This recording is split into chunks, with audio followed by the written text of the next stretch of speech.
1 Samuel 19. I read from the Institute for Scripture Research, the ISR, because it takes a direct translation from Hebrew to English, Greek to English, and Aramaic to English. The letter J is about 600 years old, while Yehoshua the Son died on a stake for the sins of all of humanity more than 2,000 years ago. Yehoshua, when directly translated to English, is Joshua. Yah is the Elohim of the heavens and the earth, the first and the last and the only. And Yah is a very jealous El. He doesn't even want the names of idols or mighty ones to come to our lips. Excuse me. 1 Samuel 19.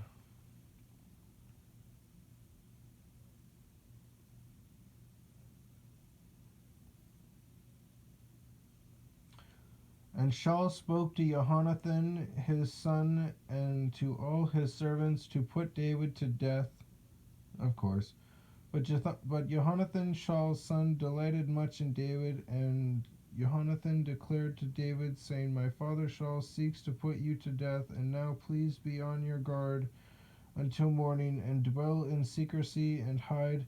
And I myself shall go out and stand beside my father and in the field where you are, and speak to my father about you, and shall see, and shall let you know. And Jonathan spoke well of David to Shaul his father, and said to him, Let not the sovereign sin against his servant, against David, because he has not sinned against you, and because his works have been very good toward you. For he took his life in his hands and struck the Philistine, and Yah wrought a great deliverance for all Israel. Wrought is WROUGHT. You saw it and rejoiced. Why then do you sin against innocent blood to put David to death without cause? And Shaul listened to the voice of Jonathan, and Shaul swore, As Yah lives, he does not die. Jonathan then called David, and Jonathan told him all these words. So Jonathan brought David to Shaul, and he was in his presence as before.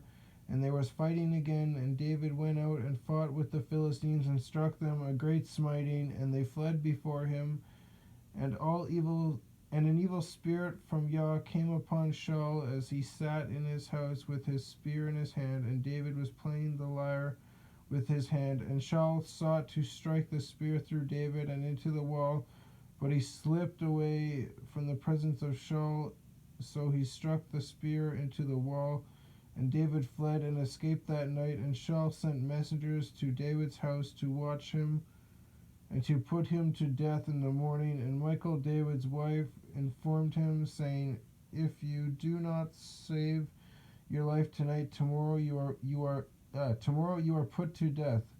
And Michal let David down through a window, and he went and fled and escaped. And Michal took the household idol and laid it in the bed. They had a household idol? Seriously?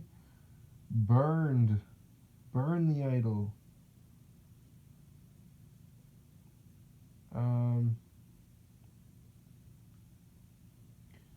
put a cover of goat's hair for his head, and covered it with a garment. And when Shaul sent messengers to take David, she said, He is sick. And Shaul sent the messengers back to see David, saying, Bring him up to me in the bed to put him to death. Well, that doesn't seem very productive. Why not just pull him out of the bed and then just slew him outside? I mean, you're evil. What's the difference? And the messengers came in and saw the household idol in the bed with a cover of goat's hair for his head. Shaul then said to Michal, Why have you deceived me like this and sent my enemy away so that he escaped? And Michal answered Shaul, He said to me, Let me go, why should I be put to death? And now David fled and escaped, and went to Shemuel at Ramah, and told him all that Shaul had done to him. And he and Shemuel went and dwelt in Nawith, Nawith. And it was reported to Shaul, saying, See, David is in Nawith in Ramah. And Shaul sent messengers to take David, and they saw the assembly of the prophets prophesying, and Shamuel standing as leader over them.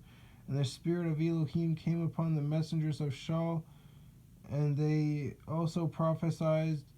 And when Shaul was told, he sent other messengers, and they prophesied likewise.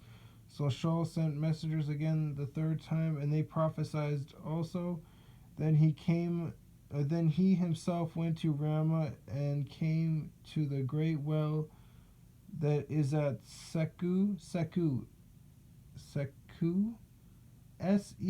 with a line underneath of it, U. And he asked and said, Where are Shemuel and David? And one said, They're in Nawith in Ramah. So he went there to Nawith in Ramah, and the spirit of Elohim was upon him too. And he went on and prophesied until he came to Nawith in Ramah. And he also stripped off his garment and prophesied before Shemuel, and lay down naked all that day and all that night. Therefore they say, Is Shaul also among the prophets?